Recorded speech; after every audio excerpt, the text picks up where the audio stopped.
Hey, welcome to this episode of Forgiving the Girl Inside, a Matter of the Heart. Today we have the beautiful Cassi with us. She is an empowerment coach for moms and the founder of the Vibrant Life Society. Her mission and passion is to help moms turn their could be better days into I can't believe I get to do this. And I love I get to do this. I have transformed my language in my program, Divine Heart Alignment.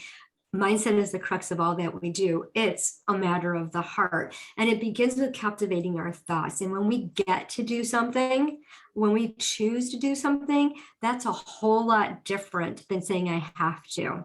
So if you're mindful of what you're thinking, think about what you're thinking and how awesome is that I get to do this. So welcome, Cassi. Thank you so much for being here. Excited to hear your journey of forgiveness and this vision, this vibrant life that you have, this unapologetic, vibrant life. So important for our audience, our young moms, older moms, moms with young kids. Moms tend to put themselves on the back burner. I know, I didn't even know what me time until my youngest was 14 and he's 23 now. So lots of years I could have used this. Absolutely. Well, thanks so much for having me. I'm so excited to be here and talk to your audience. Yeah, it's been a journey for me, and I love helping other women get to this place where they can say, I get to do this. I think so much of motherhood and just life in general, like you said, is our mindset and making sure that we're speaking to ourselves in a nice way. We're looking at the positive, and being aware of actually what our internal narratives are. Yeah, it is so important. And as moms, especially with young kids who they take all of their attention, it's exhausting to think about, okay, I do all these things. I got to do my checklist, me time. Who has time for me time? Right. So what was life like for you before you shifted into realizing that you have to do things versus you get to do things? Right. Yeah. So I kind of started this shift in coordination with my motherhood journey.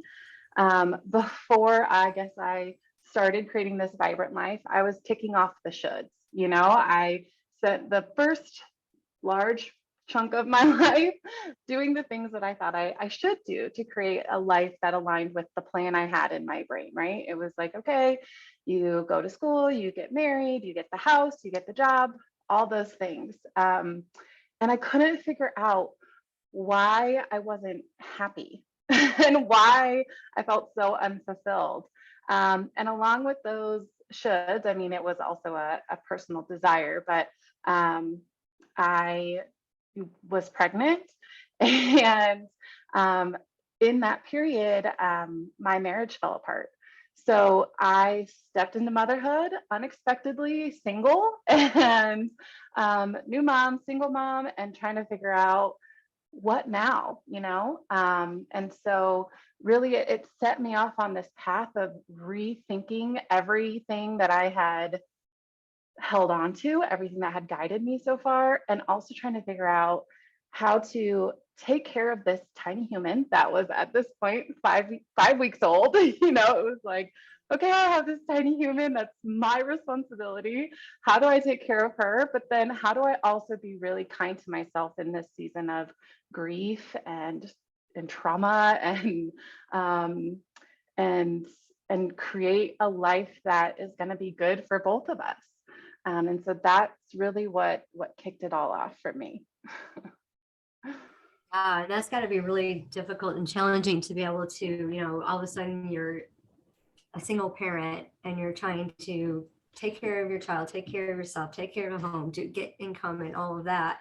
So Yeah. what did you find the most challenging when you started that journey? I think for me was just this idea of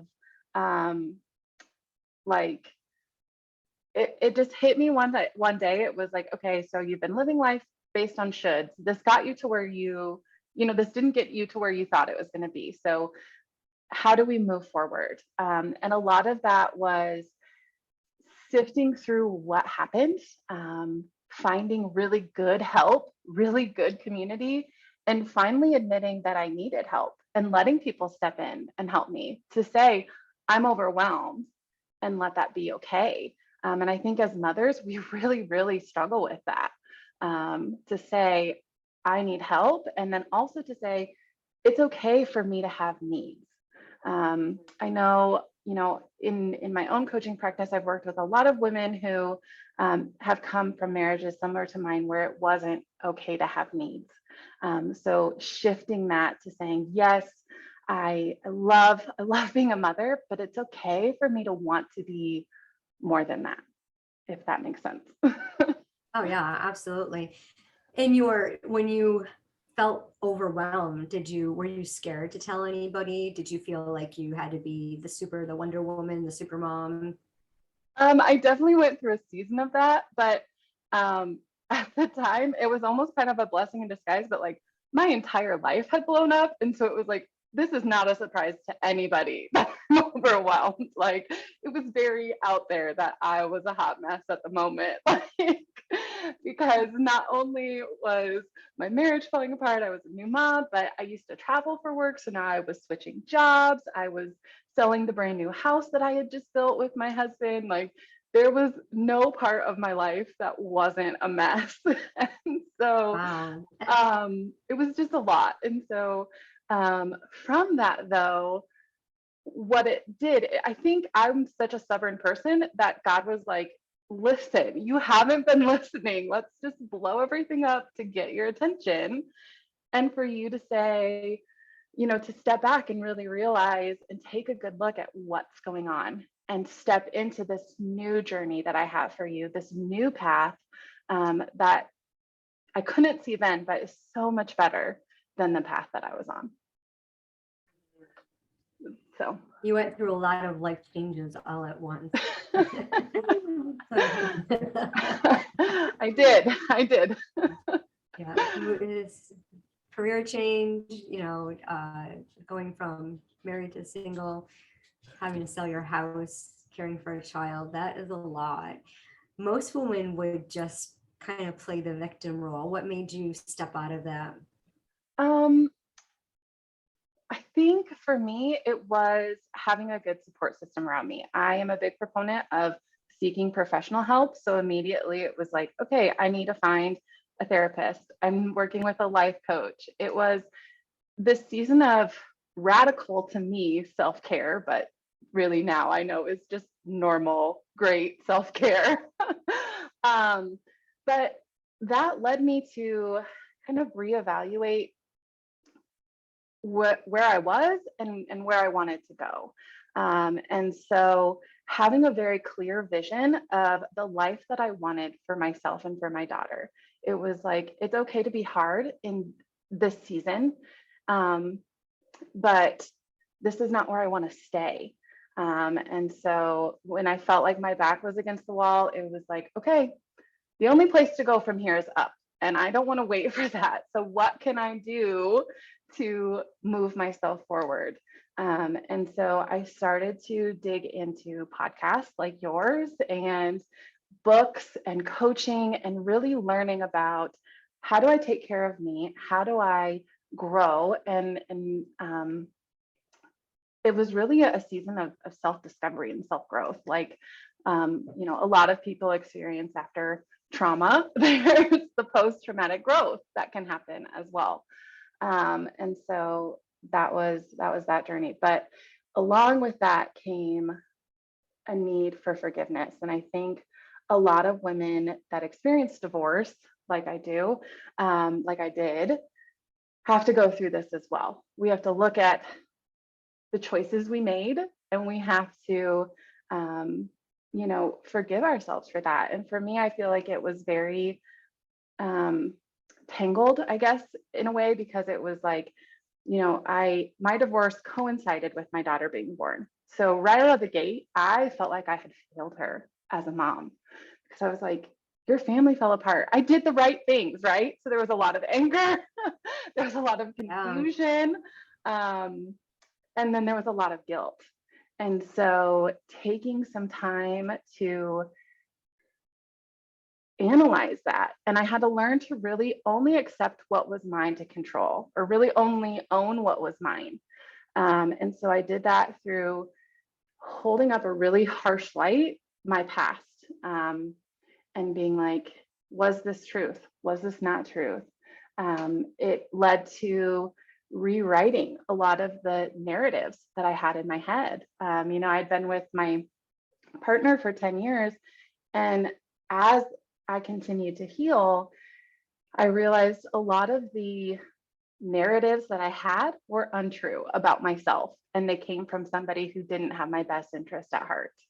And so, the more I dug into that and looked at what is truth, the more empathy I could have for the girl that at 19 chose this person, or the decisions I made as a girl of 24, and the decisions I made as a girl at 28, or a woman of 28, and so the more I led with empathy and love for myself, the more my life opened up and the more joy I could see in the current day. Even though my life was a mess, it was like, but I could still find the good because I was understanding what brought me here. And the more I loved myself, the easier it was to forgive myself in the past. Or I guess the more I loved myself today, the easier it was to forgive the girl of the past, if that makes sense. Yeah, absolutely.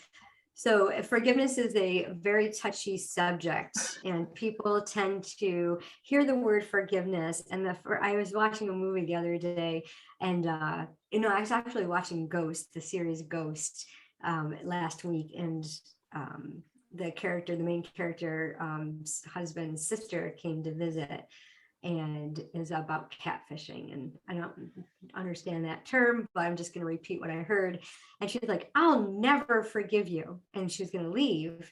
And I'm like, that phrase caught my attention. I'll never forgive you. And those are really strong words. It's a strong commitment of not forgiving. And I'm like, wait a minute here. The writers of the show, do you know what this character just said and put out there?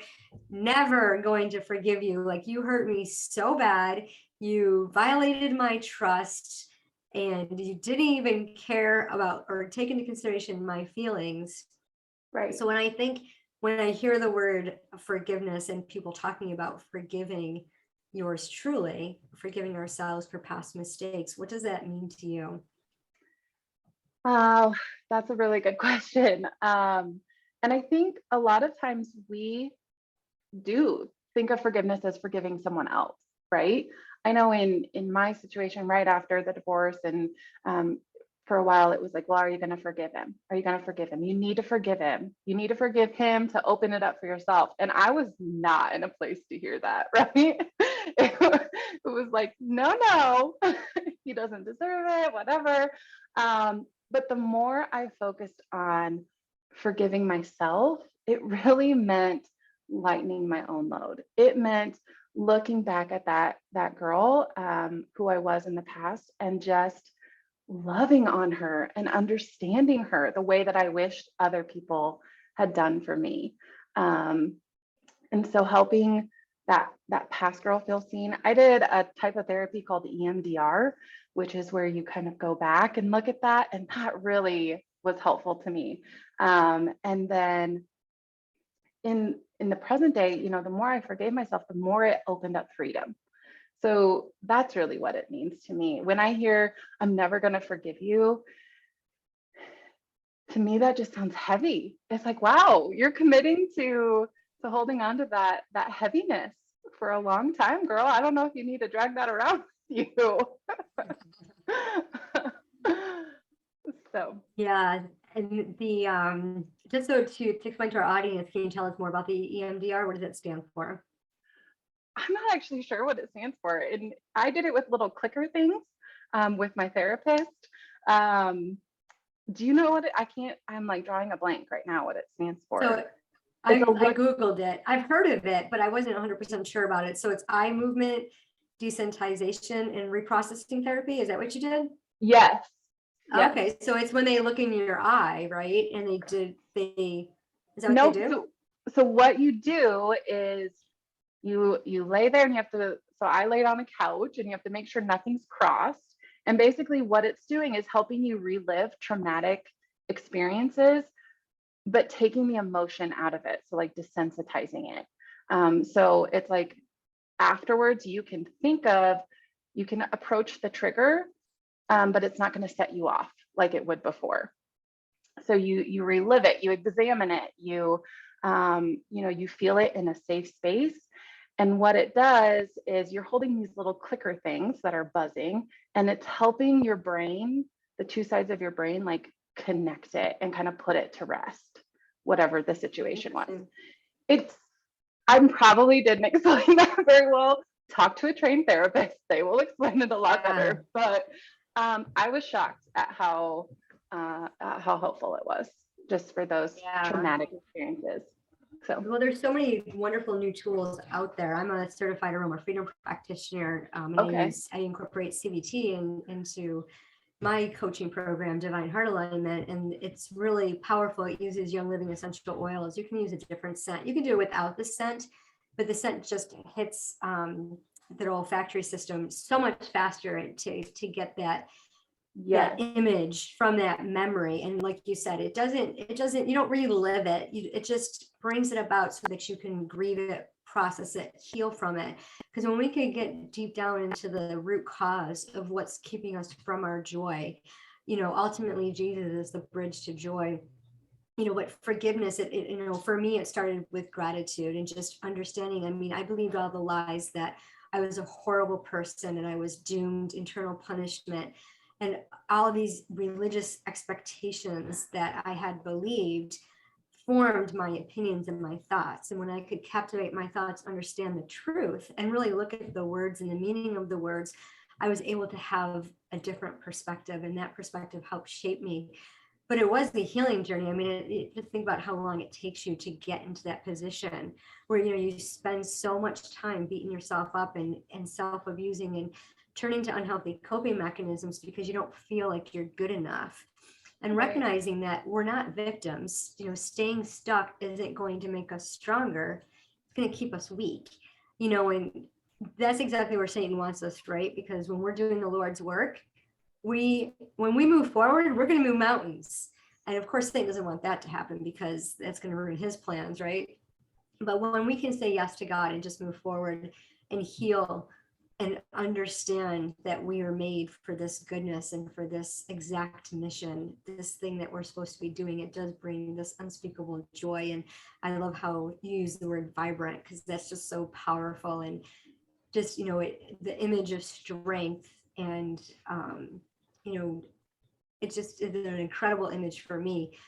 What tell us a little bit about your program and how you help. Yeah, so my program is for moms who are wanting to really feel like themselves again. Part of motherhood, you have that season of losing yourself, and motherhood is precious and it is joyous. It's also hard. And a huge part of my own journey was deciding the type of mom I wanted to be. I think there's a lot of narratives out there about a mom. We see there's the hot mess mom culture, there's the like perfectionist mom culture. There's a lot of messages of who we should be as moms. And so I created this Vibrant Life Society because I saw a need for moms who wanted to just authentically show up in their motherhood, to celebrate all that motherhood is, but also celebrate all that we are as a woman, because we are still ourselves. And so the Vibrant Life Society is an ongoing accountability group for moms who want to create time for themselves, work towards their goals, and do that in a community of women who are on similar paths. It's beautiful. I love that. Yeah. And they'll be able to get a hold of you. We'll put the link in the description, and anyone watching can connect with Cassi and see if it's something. If you're a young mom that, or even a middle-aged mom, age matters not. It doesn't really matter how old you are. If you're a mom and you're not taking me time and you're looking for that, something's missing and you're not quite sure what it is, Cassi might be the coach for you. She might be the woman that you need to work with to help you get to that next level, so that you're not stuck and you're not taking your time and beating yourself up verbally and you can just move on to get that joyful life. Because when you can pour into yourself, you can pour into others. So thank you so much, Cassie, for sharing your story and the cool process that you have to reach out back into helping other women. And just remember, everyone, mindset is the crux of all that we do. It's a matter of the heart. Absolutely. Well, thanks so much for having me. It was a joy to be here today and to talk to everyone in your audience. Yeah, thank you. And if you, again, if you know anyone who can benefit from Cassie's program, please share the video with them. Thank you.